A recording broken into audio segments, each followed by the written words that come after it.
Sud Radio Parlons Vrai chez Bourdin, 10h30, 12h30, Jean-Jacques Bourdin. Il est 10h51, mais que se passe-t-il? Voilà que le Comité national contre le tabagisme réclame l'interdiction des arômes dans les cigarettes électroniques. Yves Martinet, pneumologue, professeur de pneumologie, président du Comité national contre le tabagisme est avec nous.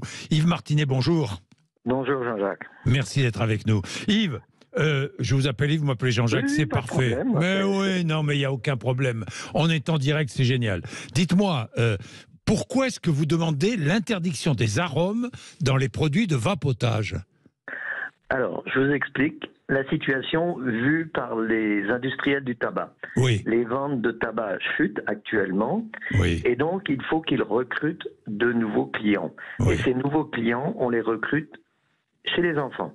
Oui. Alors, pour hameçonner les enfants avec des nouveaux produits, eh bien, on utilise des arômes. Et donc, c'est une stratégie qui se développe de façon exponentielle, en particulier avec les cigarettes électroniques jetables, vous savez, les puffs, Oui. mais aussi avec les sachets de nicotine, ce qu'on appelle les pushs. Oui. Oui, alors, ce que disent les professionnels du vapotage, disent, mais attendez, aucune enquête ne montre que le vapotage prépare une entrée dans le tabagisme. Ah, alors il faudrait qu'ils lisent un petit peu la littérature scientifique, mais c'est pas toujours leur fort. Oui. Actuellement, les derniers papiers, les grandes revues montrent que si un gamin ou une gamine commence à vapoter, Oui. le risque de devenir fumeur est multiplié par 3 par rapport à un gamin ou une gamine qui ne vapote pas. D'accord. Donc il y a un véritable risque. Et l'autre risque qui est important, c'est que la nicotine, c'est pas de l'eau. Quand on fait des études sur des jeunes de 10-12 ans qui commencent à consommer de la nicotine, on voit des modifications morphologiques, c'est-à-dire avec des examens comme une IRM, on voit des modifications au niveau du cerveau et des altérations de leur capacité intellectuelle. Donc c'est non seulement c'est dangereux parce qu'on peut entrer dans la consommation de tabac fumé, mais c'est dangereux aussi en tant que tel de consommer de la nicotine. Est-ce qu'il n'y a pas beaucoup de personnes qui vapotent pour arrêter de fumer? Il y a donc un côté positif, non, au vapotage? Alors, il y a quelques personnes qui vapotent pour arrêter de fumer, mais il faut être quand même prudent. L'OMS redit qu'actuellement, il n'y a pas de preuve objective que vapoter aide pour arrêter de fumer. Oui. Si c'était le cas, ça serait vraiment magnifique. Oui. C'est pas encore démontré. Mais j'insiste sur une notion importante, c'est que la majorité des fumeurs qui passent à la vapote, en fait, ils continuent à fumer quelques cigarettes par jour. Et le risque lié à ces quelques cigarettes par jour est le même que de fumer, par exemple, 15 cigarettes par jour. Donc c'est une fausse sécurité. Si quelqu'un qui fume passe complètement à la vapoteuse, c'est pas trop mal. Puis après, il faudra arrêter la vapoteuse. Et ça, Oui. c'est bien. Oui. Oui, je comprends. C'est-à-dire qu'on passe à la vapoteuse, mais on n'arrête pas de fumer. On fume moins.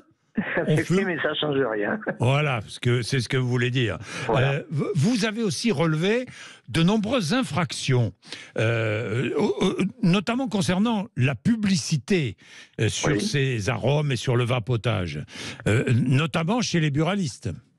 Ah, les buralistes, ils sont en infraction pour de nombreuses choses. D'abord, ils ne respectent pas l'interdiction de vente du tabac aux mineurs, c'est-à-dire qu'ils vendent une drogue dure à Oui, des mais- enfants alors que la loi leur interdit. Oui, Et mais Yves concernant- Martinet, c'est pas si facile que ça, hein, vous le savez.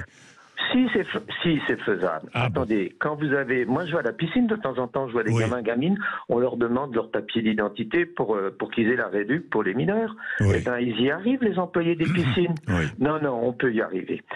Et puis, il y a beaucoup de pays, aller au Canada, aller en Grande-Bretagne, aller en Irlande, c'est respecté. Donc, c'est tout à fait respectable.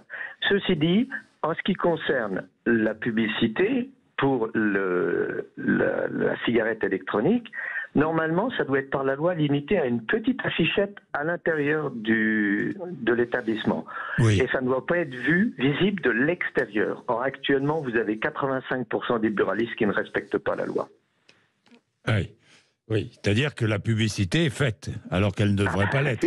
Bah, bien sûr, l'objectif, si on veut séduire et si on pense à son tiroir caisse, il faut bien faire de la publicité. Mais évidemment. En fait, pour résumer, votre position concernant le vapotage et notamment les arômes dans les cigarettes électroniques, d'abord, la priorité, ce sont les jeunes. On est bien d'accord, hein, Yves Martinet.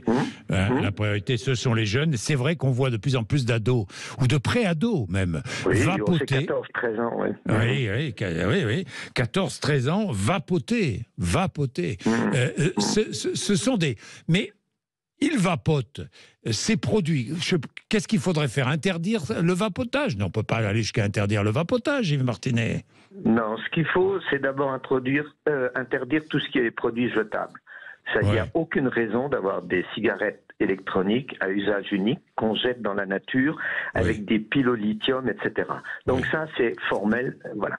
Après, ce qu'il faut, c'est encadrer de façon rigoureuse la cigarette électronique pour qu'elle soit utilisée uniquement dans le cadre de fumeurs qui souhaitent arrêter de fumer et non pas pour séduire des enfants et en faire des addicts à la nicotine qui seront une rente à vie pour l'industrie du tabac et les buralistes.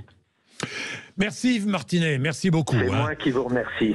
Président du Comité national contre le tabagisme, là encore, vous avez une position, vous avez un avis. 0826 300 300, vous êtes vapoteur vous-même. Pourquoi est-ce que vous vapotez? Vous voyez des enfants, vos enfants vapoter. Est-ce que vous êtes inquiet ou pas? Allez-y, participez, je vous prendrai, ne vous inquiétez pas. Nous allons parler du vin entre 11h et midi. Pourquoi? Parce que la filière viticole s'inquiète vraiment. La consommation de vin continue à baisser en France. L'inquiétude est grande. La baisse porte surtout chez les jeunes. Que faire pour relancer la consommation? Faut-il relancer la consommation? Vous êtes inquiet? Allez-y, participez à notre débat entre 11h et midi. 0826 300 300 10h58.